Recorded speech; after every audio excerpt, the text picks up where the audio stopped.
yesterday, that was some BS.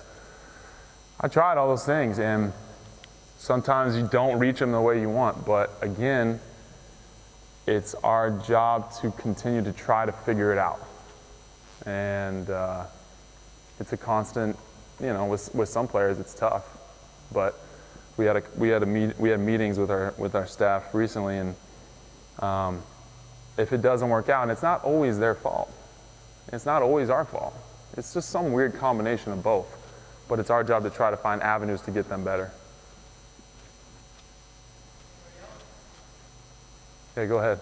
What's the toughest skill that you teach to get transferences? Oh man, that's a good question. Making the right play. For our level, probably making the right play. Yeah, he asked a good question. He said, what's the hardest skill to get them to buy into, basically, right?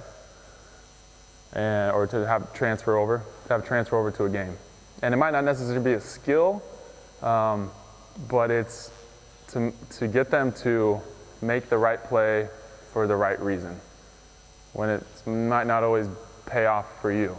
If I'm a guard and we got an open corner three, and my pass to the wing leads to that open three, I don't get any credit for that. I don't get any love for that. But it's still the right play. And our players, to get them to play the right way, winning basketball, that's a winning play. We want to play winning basketball. That's not always easy. It's not necessarily a skill, but it's a style of play that we're trying to preach, yeah.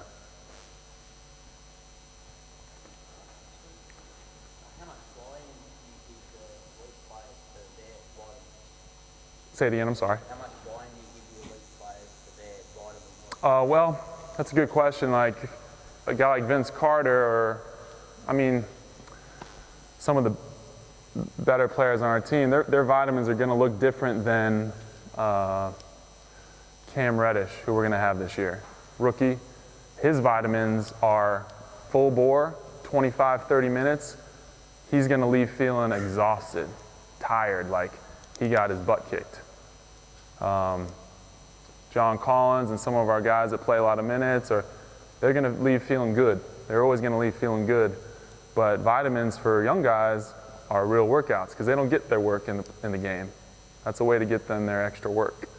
And it's implemented in our system. So again, different players, different needs. And the buy-in, sometimes like the buy-in for some of the vets is like a little shaky. But again, it's our job to convince them that it's needed, it's necessary, it's about the culture, it's about the team, and what we're trying to do. And once we sell them on that, they'll buy in, yeah.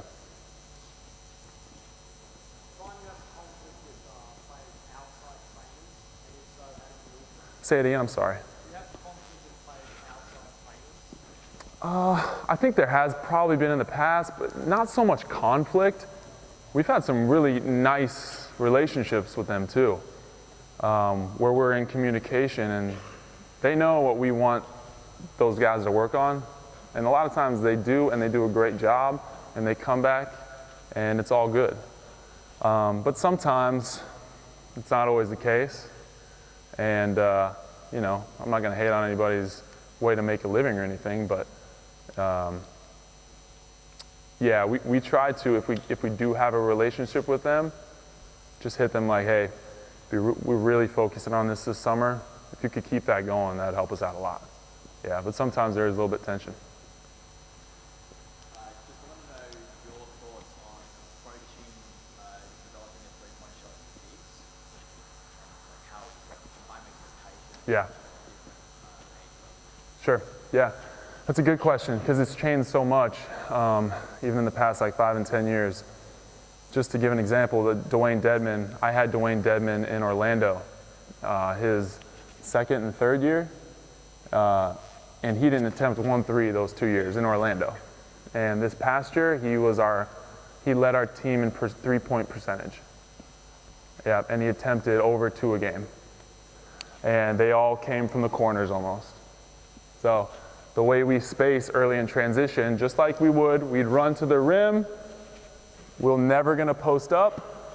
Not never, but very rarely. And a lot of times our spacing is rim and our 5 men end up here a lot. A lot. So we work on this with our 5s. And Alex Lynn, who didn't shoot a 3 his first 3 or 4 years, shot 36% this past year, and I bet he'll get to like 38 next year. So we develop it, we practice it, but we always go corners, knock down the corners, be really good at that, bigs, and then we'll move up here a little bit. Yeah. We're obviously a little bit more time poor than you are. I mean, we might have this group of kids for maybe 3 hours a week Yeah. if we're lucky. Yeah. So if we have... I know, and that's my fault. I wrote on my notes, remember who your audience is here. Don't act like you're talking to a bunch of NBA people, so I apologize if I... Yeah. So if we're working on this, then what would be the top 3 things that we should be really looking at developing as far as skills are concerned? Well, I mean, we haven't even talked about defense yet, but if we're just talking about offense, finishing, 3-point shooting, and being able to make the right read, I would say. Those 2, and then being able to make the right play or read, which is a hard thing to develop, but it's doable. You know, like the paint and the 3 are just such a big part of today's game that if you can shoot a little bit, you can finish around the rim. I think it goes a long way. Yeah, we also have, you probably don't have access to do individuals with them. I know. Because, you know, it's mainly in a sort of like team environment. Yeah. So, I think, again, with that, like we do integrate vitamins in practice sometimes, where it's like, cool, bigs, smalls, let's get 20 minutes. That's just an addition to our vitamins. But I think if you value it, you can slide it into a practice. Like, it's a great way to start practice. Let's do some skill. We got 20, 30 minutes of skill to start practice. Then we'll get to our 5-on-0 script, we'll get to our defensive breakdown, but we know as coaches, we'll go through a practice and we won't even shoot the ball. Like, we went through this whole practice, we didn't get any shots up. It's a great way to get development work in. I mean, it's tough though. Time is valuable, and we have a lot of it, and we have, again, resources and 24-hour gyms, so we have that luxury. But I think if you value it and you want to get your players better, you got to implement it somehow in your practice. Just a two-part question. When you're scouting opposition, what are the top maybe 3 or 4 elements of the game that you look at? And second part is who's the toughest player to scout in the NBA? Oh, dang. It's tough because I did a lot of scouts this year. I had like 30 scouts this year. For me, teams that run, it's a tough question. So actions, I kind of break it up into 3 categories. How are we going to guard their pick and rolls? How are we going to guard their pin downs? And how are we going to guard their catch and shoot actions? Those are kind of like the big 3 to me when talking about opponent scouting. We all know we have to get back in transition. We all know we have to rebound. But those are very specific based on the player.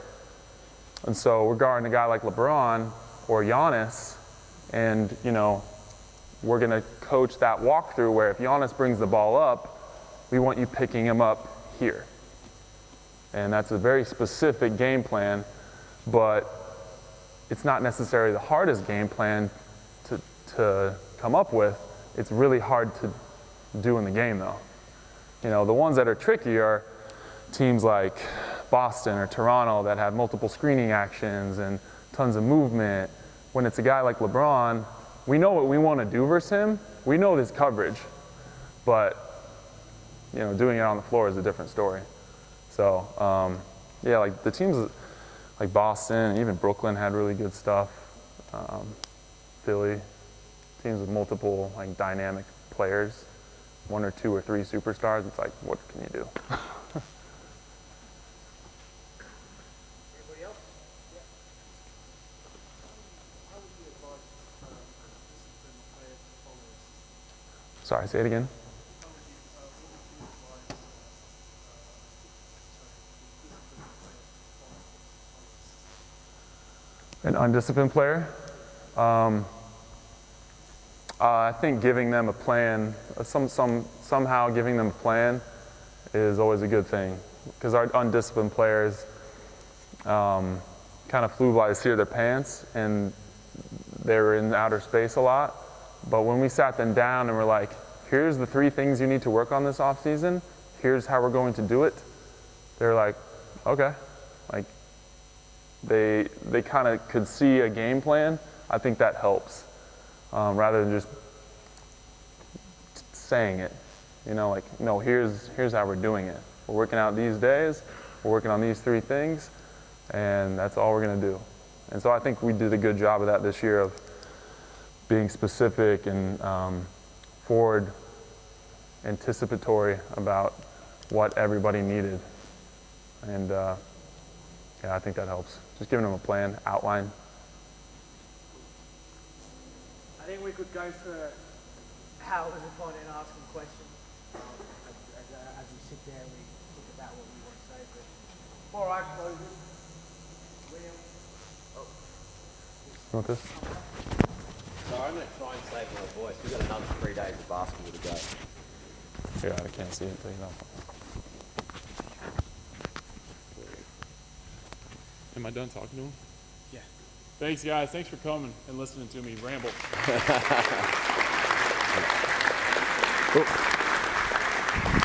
I'm just going to use this if it's okay.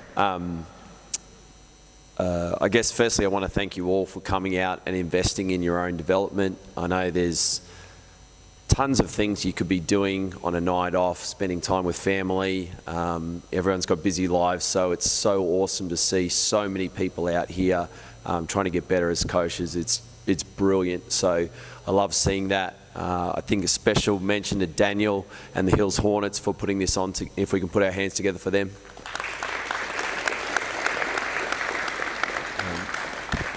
I was blown away by the content. It's just so awesome to have someone of Matt's caliber coming here. I say this a lot, that this year I wanted to bring out someone with a player development focus, and reached out to some people, and Matt's name continually came up. So, you know, I was over the moon when he agreed to come out here. I think it was excellent, the stuff that we saw out here, not only the process they go through, but just prioritising player development. And I used to be a junior coach in Australia as well at one time. So, you know, just prioritising player development, because plays and tactics and schemes are great, but it finishes with a kid trying to finish a layup or making an open jump shot.